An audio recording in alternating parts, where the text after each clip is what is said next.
everybody. Dan Illman here with the DRF race of the day for Thursday, December the 22nd. It's race number 7 at Gulfstream Park. We're going 7/8 of a mile on the main track. This is a high-level allowance race with a 62,500 claiming option. Let's take a peek at this field. And the horse they're all going to have to beat is the number 2, Dr. Post, your morning line favorite at 7-5. Dr. Post is a multiple graded stakes winner. He's multiple grade 1 placed. He's trained by Todd Pletcher. He's ridden by Arad Ortiz. But there's always a catch in this game. Dr. Post has not raced in over a year, and we'll have to discuss if we feel he's going to be ready off of the long layoff, turning back in distance. Let's see where he is first on the Timeform US pace projector. Dr. Post is more of a rallying type. He likes to run from mid-pack or even a little further behind.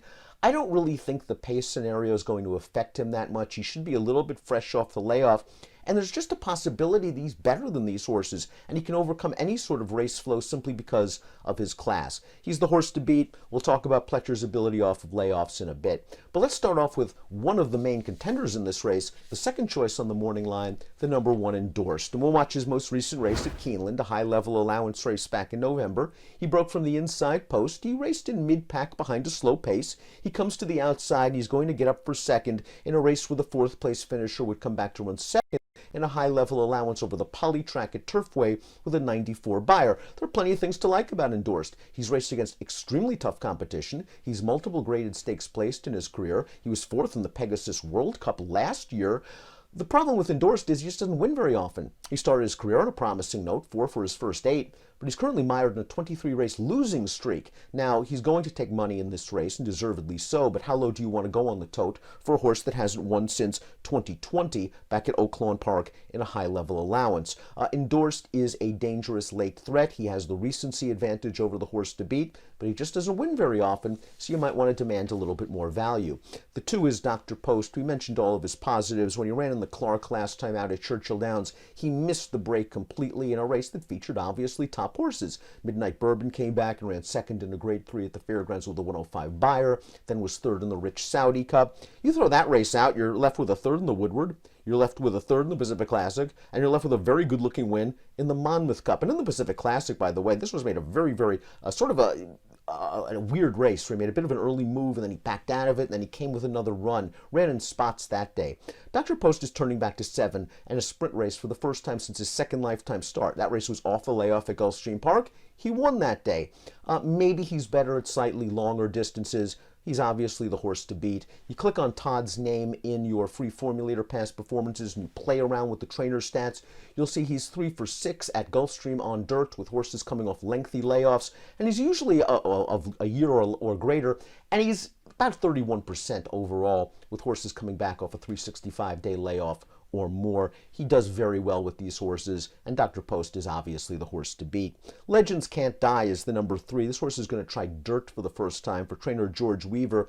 Looking back in the female family, there is some pedigree here. Apelli is one of the names in the family. Multiple graded stakes winner sprinting on the dirt. This horse is getting Lasix again, has been racing without it on turf in his last 2 starts. He is 2 for 3 lifetime with Lasix. Maybe the Lasix will help. It just seems like this is a tough spot for a lightly raced 3-year-old who's going to be facing some salty older horses and trying it on a new surface to boot. I'll take a wait-and-see approach. The 4, Paco's Pico, is in very sharp form, but he's beaten weaker horses. Let's watch his most recent race at Gulfstream. This is back in November, his first start since May.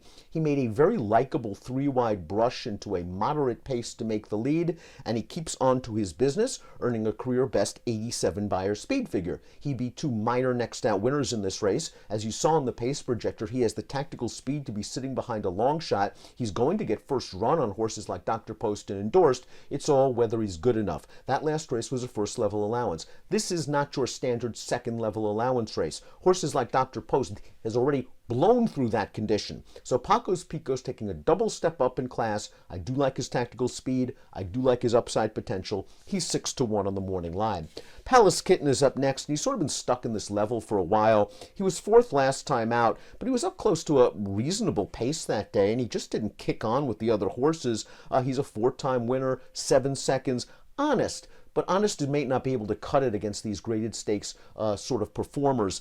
Palace Kitten has a bit of tactical speed. I think he might be in too tough.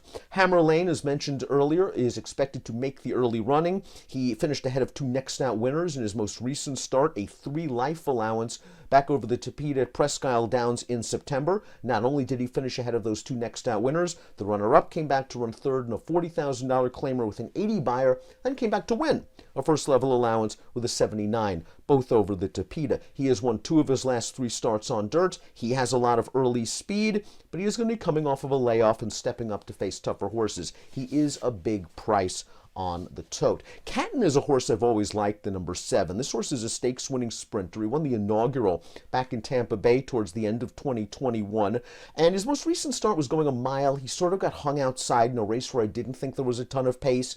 2 starts back, he battled for the lead, going a 2-turn mile and a 16th. I don't think 2 turns is his game.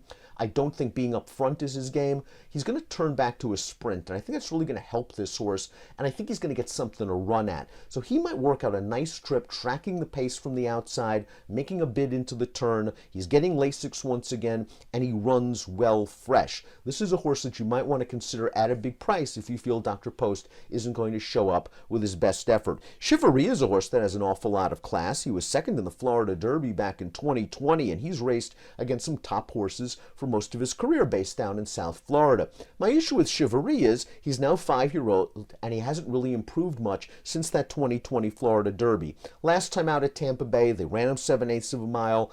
He ran okay. It was a race where they ran 1-2 all the way around the track. The speeds didn't come back. Chivalry was up close to the pace, loomed, couldn't sprint home with the speeds. Maybe he needed it in his first start off of a 2-month layoff or so, but I'm just not sure if Chivalry has really improved much since his 3-year-old campaign, and you kind of know what you're going to get with him. It's a good, solid performance. He might need to do better than that in this race. Secret Alliance is up next. Let's watch his last start. Now, this is all the way back in June, going 2 turns at Delaware, and he got beat by a hot horse. Riding with Biden won this race. He's come back to run 6 times riding with Biden. He's won 3, including a graded stakes race with 1 second and a 100 buyer top. So while Secret Alliance earned a career best 78 buyer, a number which certainly pales in comparison to the top contenders in this race, he ran quite well to be second in a race that didn't have a lot of pace. He's run well sprinting in the past, and he has a lot of upside potential. Jose Ortiz takes the mount on Secret Alliance. I'm curious to see what we get out of him, because the one time he was in against stakes quality horses other than riding with Biden, the Federico Tessio, 3 starts back, he might have moved just a little bit early in a live race.